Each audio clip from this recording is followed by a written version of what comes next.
Happy Sabbath, my friends. Welcome back to another Solomon's Time with me, Solomon. 1 Corinthians 1:10 says, I appeal to you, that all of you agree with one another, so that there may be no divisions among you, so that you may be perfectly united with mind and thought.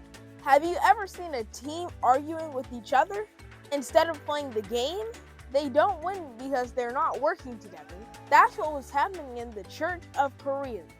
Some people were saying, I follow this leader, and others said, I follow that leader. Paul reminded them we all follow Jesus. We need to be united.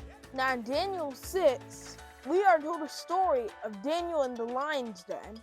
You know, Daniel lived in a land where not everybody followed God.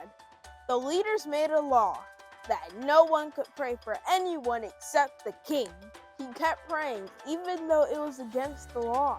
Because of that, he was thrown into the lion's den. But God protected him. And then the king realized that Daniel's God was the true and living God. So when we see others making wrong choices, like cheating, lying, or being unkind, we may feel pressure to join in.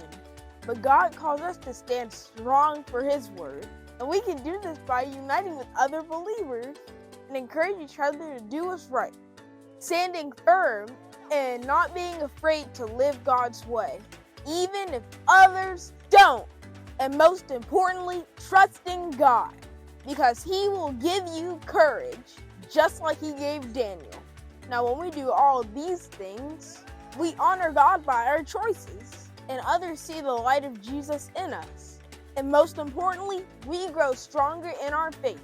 So if you don't remember anything else I said today, remember this. Paul wanted the Corinthians to be united and follow Jesus. Daniel showed us how to stand firm even when surrounded by sin. And you can do the same today. Stand together, trust God, and let your light shine for Him. Alright, my friends, thank you for joining me this week. See you next week, same time, same place, at Solomon's Time. Don't forget to subscribe. Bye!